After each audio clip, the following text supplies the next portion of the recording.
This is the CineSnob Podcast. Hi, everyone. Welcome to episode 254 of the CineSnob Podcast. I am Jerrod Kingery. I'm Cody Villavagna. Cody, it's been a few weeks. How you been? How did you fare? Was the ice storm in San Antonio as bad as it was in Austin here? It was not. It actually wasn't bad here. We had, a couple of days that were cold. I had my power flicker once, but like no major power outages. And it really just wasn't cold enough to freeze here. So like, even when it was like raining for like 24 hours straight, the temperature was at like 35, 36. So it was never getting like problematic here.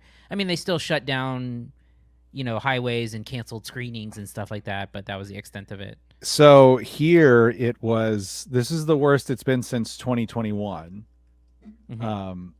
Which I believe you lost power and like you had nothing for like days, right? Like you didn't even have cell service, if I remember correctly. Yeah, so we had rolling blackouts, which was, so I had 8 hours of power and then 8 hours of no power and then 8 hours of power and no power for like 2 or 3 days. And then the cell service was basically dead during that time, yeah. So we didn't lose power this time, knock on wood. We didn't lose power last time either. But every tree in Austin has been either destroyed or severely damaged. We had like limbs crack. It's crazy here. It looks like a tornado, tornado damage. Luckily we had we weren't hit too bad with it. Our trees didn't break too badly, but there was some guys down the street cutting down branches, and they came to my house yesterday and asked if I wanted them to help. And they drove in from Houston just to work. It's like, oh, sure. So I gave them a sum of money. I didn't get ripped off, I don't think, but anyway, that's good. The problem is solved. Now we have a bunch of firewood too, because we built a fire for the first time in a long time. It was very cozy. I just noticed your Kids' Choice Award. What did you win that for? It's a replica that I bought so you didn't win. No. You know what I do have up there that I should put on this back shelf is a Cable Ace Award. And that's a legit real Cable Ace Award. That was way before your time, I'm sure. I've heard of it. Yeah, I've heard of it though. Yeah. It's for I believe some sort of documentary. But I found it on eBay and I was like, this is too weird to not have. Because it's a legit Cable Ace Award. It was awarded to I can't remember who. It's up on a shelf up there. Maybe I'll put it behind me. I've been redecorating here and repositioning my camera, and I wish I had a real Nickelodeon Kids' Choice Award, but that's a 3D printed one. I saw I saw someone on Twitter or somewhere posted one that they had bought off of somebody, but they had to black out the name because I guess it's like the Oscars. You have to sell it back to the Academy for $1. You have to give it back to Nickelodeon. I don't know. I don't know how well they treat it. I always love seeing those stories of like guys selling their Super Bowl rings and stuff for like absurd amounts of money. I didn't know the Oscars was one you had to sell back. Yeah, I believe you can't I don't know, contractually sell it. I don't know exactly how that works. There's all kinds of rules. I have like actual real awards that I've won back there. There's a couple Telly awards that you're only allowed to like advertise that you won a Telly award for a year. Same with an Emmy. Like if you win a local news Emmy, then you can only call yourself an Emmy winning whatever for a year. You can only use it in like promotion. Oh. I haven't won an Emmy. I've lost every Emmy that I've been up for. So you're the Susan Lucci. Is that there? You go. That's a good reference there. A nice pull. I think she actually did win an Emmy like 20 years ago too. So I think, yeah. The Diane Warren. That's the songwriter. Music. I think they gave her an honorary Oscar at some point, but Roger Deakins for a while. Yeah, I don't know. Anyway, yeah. So anyway, you survived the cold. We survived the cold. During the time we've been off, you attended Sundance, Cody. Yeah, What I is it did. called? Sundance at Home? Yeah, just virtual Sundance. They're doing a hybrid festival these days. So they premiere in Park City, and then 48 hours later they're available online to cover. So I took a week off of work and Oh, watched. really? Look at Yeah, you. and watched 51 movies Holy over the course of the festival. Yeah. Wow, how did that go? It was great. I mean, for me, I took the week off, which I normally take a few days off, but this week I was like, you know what? I'm just going for it. And it's like sun up, start the movies, and then until I go to sleep. So I was getting about 5 a day, and then a couple of days I got like 7 in. Oh, And man. it's great. I mean, it's such a good festival. I think this year, I watched 51 movies, and I would say like one or two of them were bad. Most of what I saw was like okay to pretty good to really good. And so, when you've got that kind of percentage, you're programming at a pretty great rate. Well, I mean, it is the, I guess, preeminent film festival still in the world. I don't think, I mean, maybe Cannes or Toronto comes close, but Cannes seems like more of an art film festival. Sundance is like where things actually go to get released. Yeah, and it's interesting too because previously there were hot titles that came out of that festival, but like didn't necessarily lead to awards accolades or stuff like that. You've seen some stuff break through that premiered there. A lot of Fox Searchlight Oscar stuff would go there, but then it all kind of broke open a couple of years ago when Coda won Best Picture. It was the first Sundance movie to ever win Best Picture, and that was kind of like a pretty important moment, especially considering that happened during like the fully virtual version of that festival. So Was that just last year? it was 2 years ago. Okay. Yeah.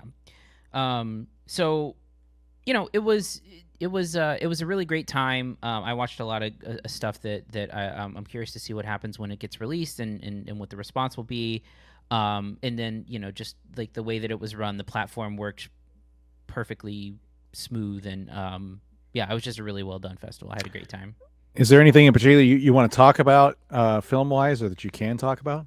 Yeah. So I put up, and people can go find on news4sanantonio.com. You can find a handful of reviews that I wrote, as well as like a kind of breakdown of my 5 favorite movies from the festival. And the best thing I watched was a documentary called 20 Days in Mariupol.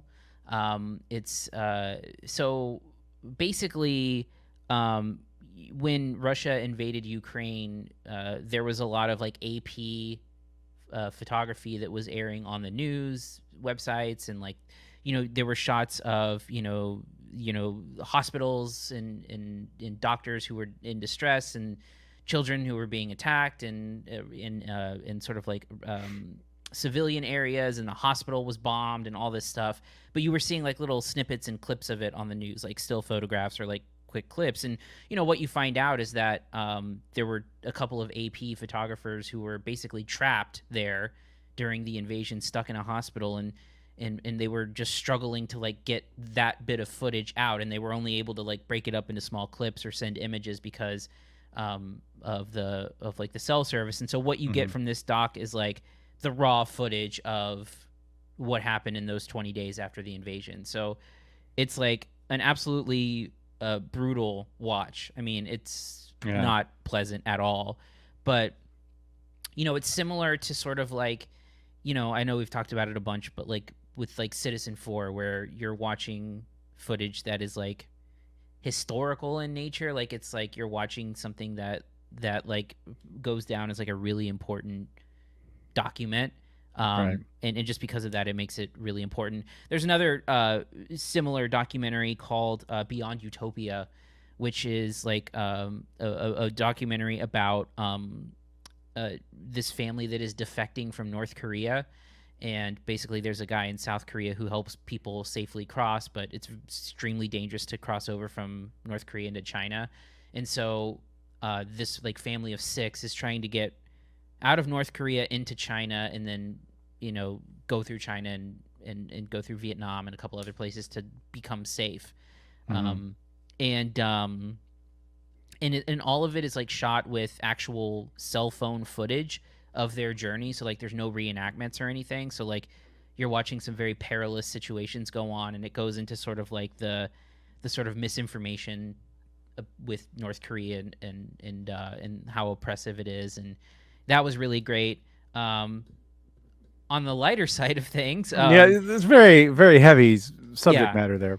My favorite narrative was a movie called "You Hurt My Feelings." I don't know how much of Nicole Holofcener's movies you've seen. Her biggest one or most well known is probably Enough Said, with Julia Louis-Dreyfus and James Gandolfini. Yeah, that's man. I actually never watched that one. I know that was okay.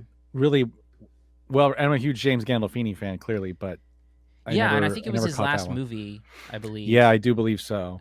Well, I think he actually appeared in Killing Them Softly after he died, but I think it was like his second to last movie. But anyway, she's a writer director. She's done that. She was a writer on The Last Duel. She was a writer on Can You Ever Forgive Me? And she's a really well known TV director as well. She's done a bunch of like Parks and Rec and some other stuff. But anyway. So basically, it's got Julia Louis-Dreyfus in it, and the premise of the movie is she's like an author, and she wrote a pretty decent memoir that did well. And now she's transitioning into novels, and she's having trouble getting her novel published. And one day she's like about to go meet her husband somewhere, and decides to like sneak up on him, and in doing this overhears him tell someone that he actually thinks her new book is really bad, and he's been lying to her about it being good. And she takes this as like the ultimate betrayal. So the whole movie is sort of about like diving into, should you lie to people that you love to spare their feelings even when you're not telling the whole truth? So it's sort of like that sort of like blind support, even if you don't quite agree with it. So it just gets into this like really complex debate and discussion, and it's really funny. It's like really smart, and Julia Louis-Dreyfus is really great in it. So those were my like top 3 things I saw there. Cool. So is anything? I haven't seen anything come out distribution wise. I see that You Hurt My Feelings is an A24 film, so we'll surely be seeing that at some point this year. Yeah, definitely. And I think the big the big seller, there was a movie I watched that was kind of like a erotic thriller, I guess you could call it. To go on. Netflix bought it. It's called Fair Play. I thought that was okay. But Netflix paid a pretty penny for it. It's weird because these days, like, a lot of these movies are coming in with distribution already. Like, I watched a handful of movies that A24 already owned or had. A couple of like Focus Features movies. So there wasn't like that typical big bidding war movie, something like Coda that came out of a couple of years ago that that ended up winning Best Picture and stuff like that. So there was some solid stuff, but nothing where I think there was a big release for it. I watched the new Michael J. Fox documentary that's going to be on Apple TV later this year. That was good. Yeah, so cool. Well, yeah, sounds like you had a what? How long does it normally take you to watch 51 movies in a year? Oh God, like 3 months, 4 months, maybe. And you did it in 10 days, roughly. Yeah. I mean, now I'll be fair and I'll say in about 8 or 9 days I watched 41, and then I watched the 10 previously in the week leading up to it. So, okay. But still, I mean, I get close to about 250 I get close to 200 new releases a year. So it takes me about like 4 months to get through 50. Damn. So I've never even checked how many I watch. I have no idea. Letterboxd, baby. I know. I tried to keep up with it once and I gave up. I do it every single year, and every year it's a festival that breaks me where I just get really stuck behind. But this year, knock on wood, I am currently up to date on my Letterboxd. Well, there you go. All right. Anything else before we move on? No, just we'll be hopefully be doing this all over again for South by in a couple of months, and I'm excited. These online festivals, man, it's the way to go. I wish more festivals would really lean into it because it creates easy access. It's so much easier than bouncing around to different venues when you can just pop a new movie on your TV. Like I was getting 4 or 5 movies in, and then I was going out for dinner, and like I was done with 5 movies by dinner time. Like that's the best. Well, I mean, I guess it helps to take the day off from work too. Sure. Yes. Shit, But I'd be hold on. doing that in person anyway. So. Sorry, my light's falling. Give me Oh, 1 second Jesus. there. Well, whatever. It just fell behind the desk. So good times. Good You're times. so Let's go. This is why we didn't get nominated for Yeah. an Emmy. Yeah. Shit. Let's go ahead and move on to reviews. Here are this week's reviews. This week we have Knock at the Cabin. You have to understand that we cannot and will not choose who is to be sacrificed for you. And just as importantly, we cannot act for you. You cannot kill yourselves. We're not choosing anyone. We're not sacrificing anyone. Not now, not ever. Even if it means the death of everyone else in the world. Yes. Even if I believe the world was at stake, which I don't, that's what it means. I would watch the world die 100 times over before having to... Christ. Waste of time. They're never gonna choose to do this. And I don't blame them. This is, of course, the latest film from director M. Night Shyamalan. His first since Old, which we reviewed on the show. I don't think either of us were big fans of Old. Kind of continuing his trend of smaller films. I believe self-financed too. Cody, tell us about Knock at the Cabin and what you thought of it. Yeah, so it's a movie that, it's... We'll talk about it as much as possible without getting into spoilery territory, and then we may have to crack it open. But, yeah, so it starts with I think what is, in my opinion, like the best scene of the movie, which is the opening scene, where we get a look at Dave Bautista's character comes through like the woods and finds a young girl and basically says like, hey, I'm here with some friends and we're gonna have to come inside your cabin. The girl is in a family situation where she has 2 dads played by Jonathan Groff and the other guy's name is escaping me. I'll get in a second.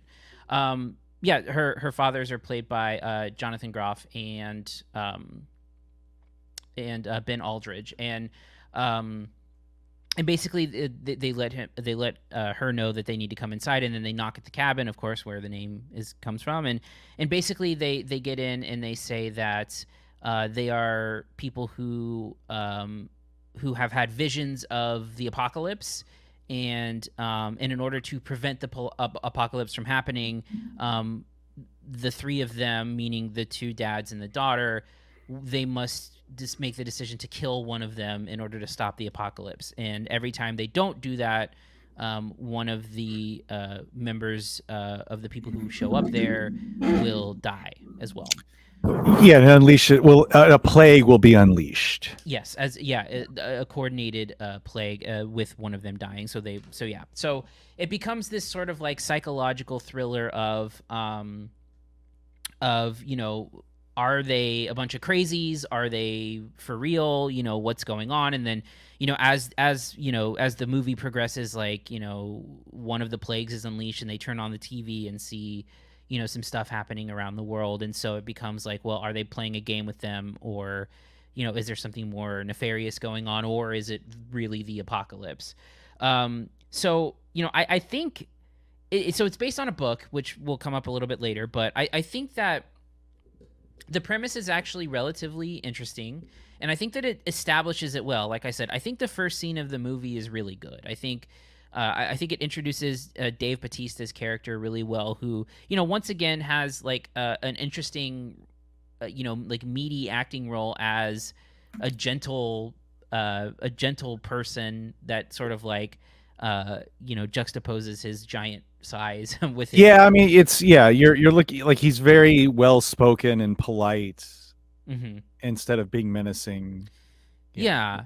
And then, you know, I think, and this is where, so it's tough to talk about without getting into spoilery territory. And it's almost kind of like, it's because it's a Shyamalan movie, it feels like a spoiler, but it's not really to say, but close your ears if you don't want to hear it, that like the Shyamalanian twist of the movie is that there really is no twist, right? It's basically a kind of straightforward thing. And I think that is where the movie starts to become undone a little bit. So, you know, there's a lot of subtext here. Like, clearly having a gay couple is a big part of the story, right? It was left in from the book. And like there's a side plot of, you know, the two of them being judged for their relationship. There's a side plot where we see, like, and this is like a you know, flashbacks of like one of their parents being really cold towards the other. And then, you know, one of the people who show up at their door was someone who they believe attacked them in a bar years ago. Mm-hmm.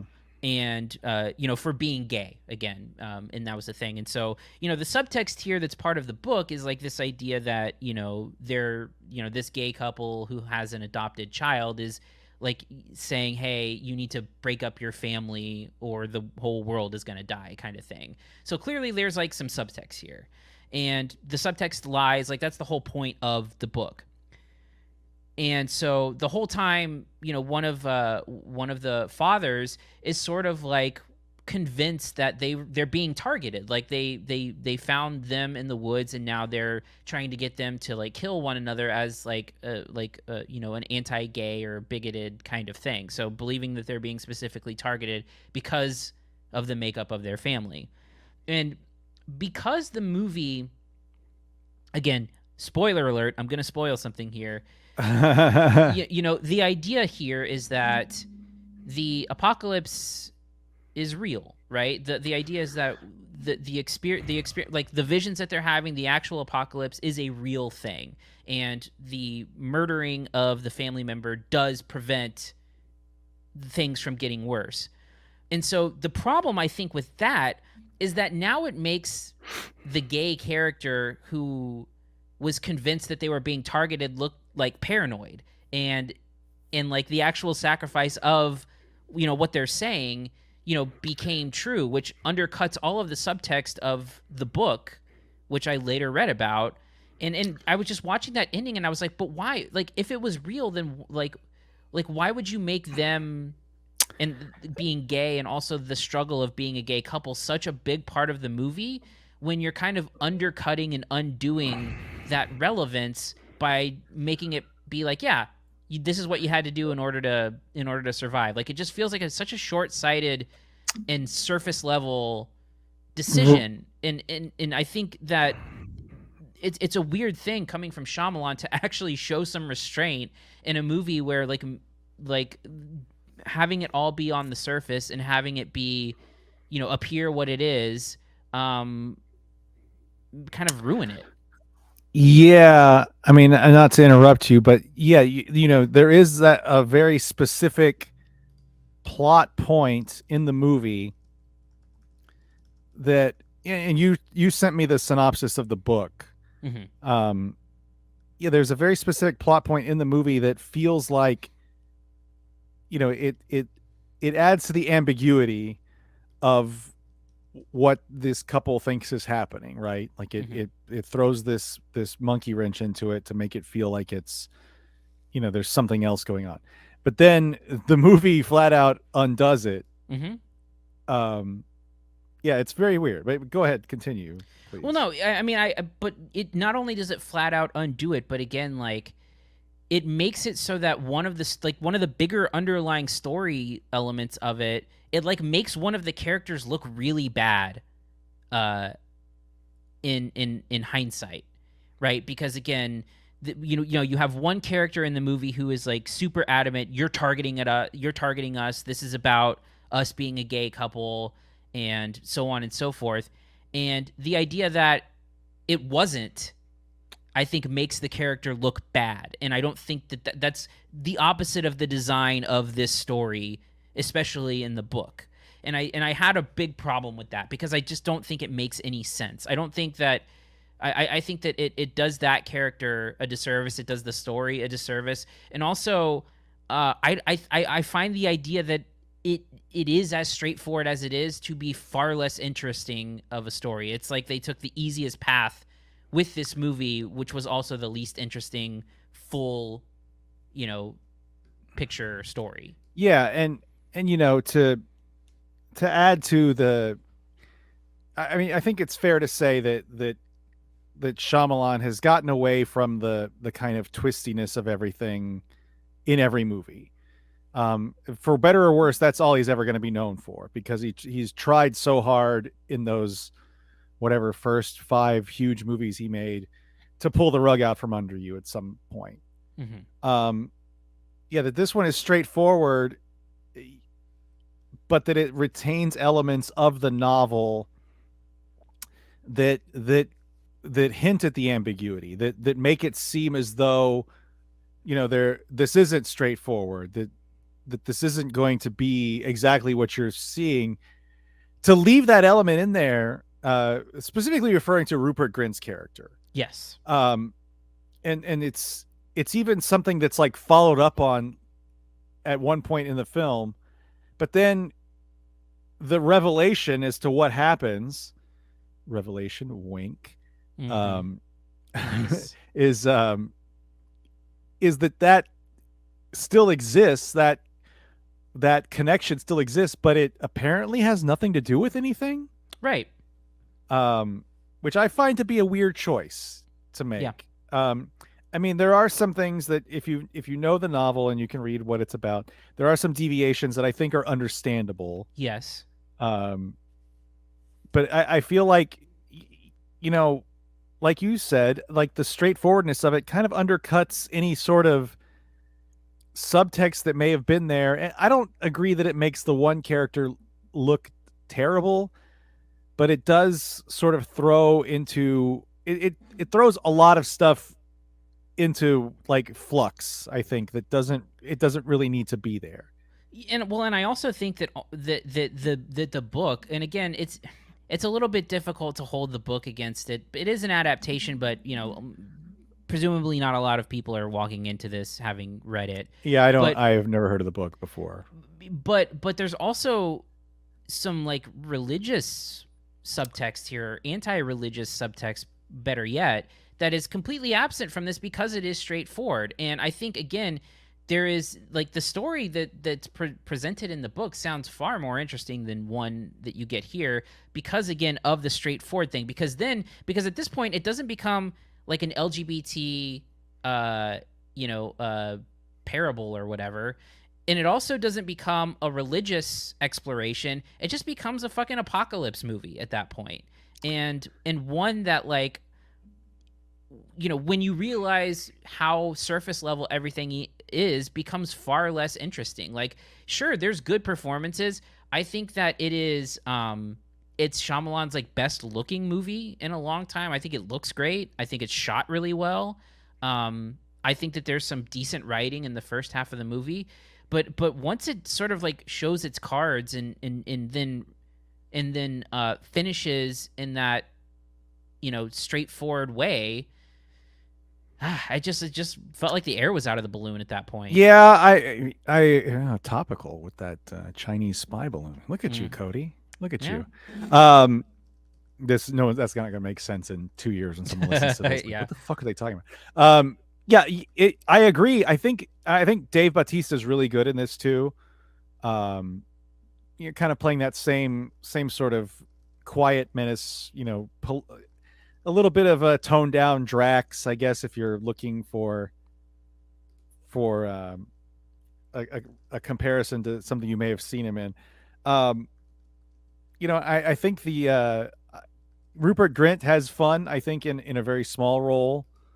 Again, that role though, that the character, the things that are like that character is called back. There's a callback to that character that again doesn't mean anything by the end of the film. Mm-hmm. It undoes any sort of idea that maybe this was something bigger than what it is.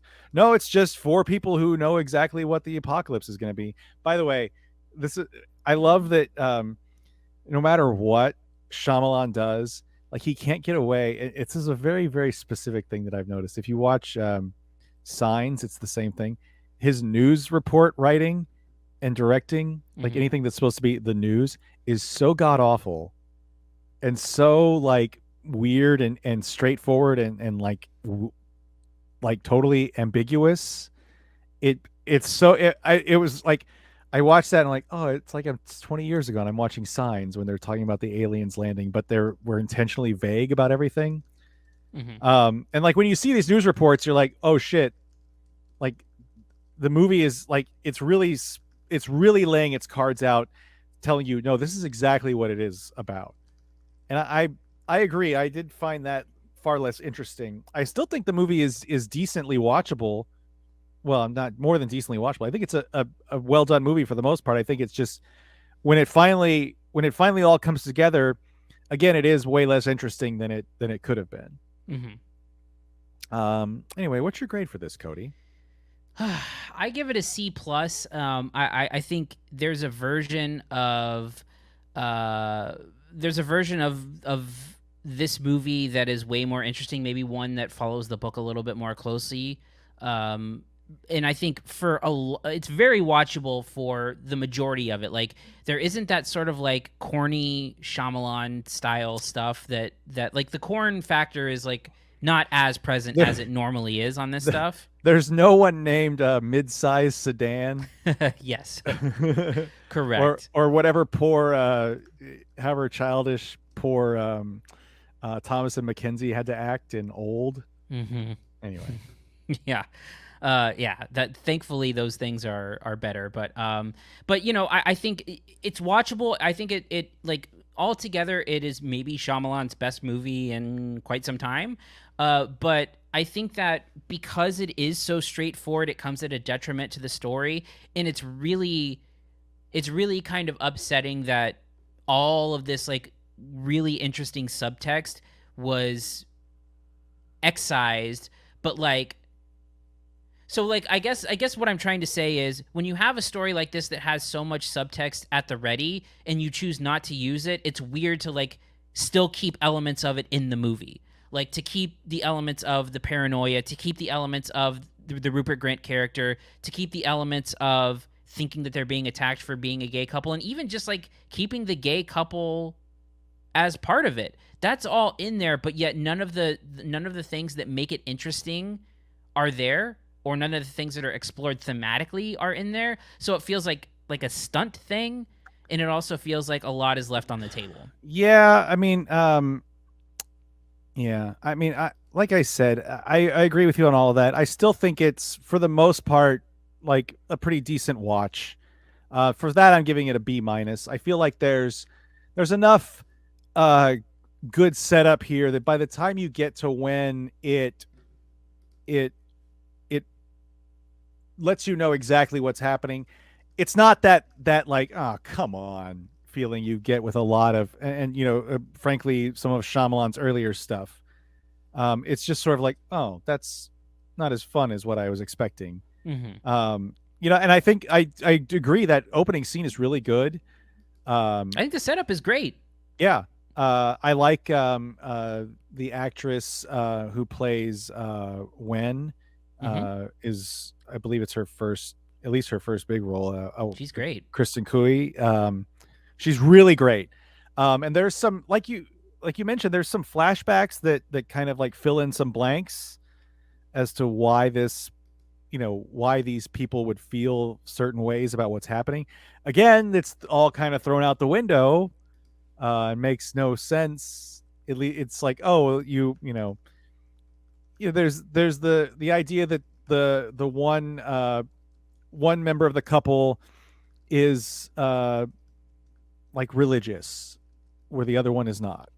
And the one who is not is very defensive about, well, I mean, not very defensive, but shoved into like a self-defense mode after an attack. So there's these things that happen that lead you to where they are, but then again, like, oh well, no, everything was just as it seemed kind of throws all that stuff into just, well, why did we bother with this? Right. Yeah, Yeah, I mean, like the twist stuff here is like all misdirect, which is annoying. Right. Yeah, it's not it reminds me. I've talked about this a lot, but it reminds me again of Red State. Yeah. I think Red State was just a misdirect, though, if I remember correctly. Mm-hmm. At any rate, what did I say? B-? Yes. Yeah. So that's it for this week, Cody. Next week, what's happening? Are we doing anything? Because it's the Super Bowl next week. I don't have an invite for Magic Mike. Yeah, and I haven't seen any Magic Mike movies. I haven't seen the first two, so I wasn't keen on. I've heard they're great, but I just don't. I saw the first one. I didn't see the second one. The second one is not. It's not a Soderbergh movie. Right? Did Channing Tatum direct it? Or... No, it's Gregory Jacobs. I don't know who that is. He's a Soderbergh guy. Oh, like okay. He works with Soderbergh. It was like a producer for Contagion and Haywire and Magic Mike and Girlfriend Experience. Oh, Steven Soderbergh shot and edited XXL. Yeah, but he didn't direct it. Yeah. This one looks kind of a crazy departure from the first two anyway.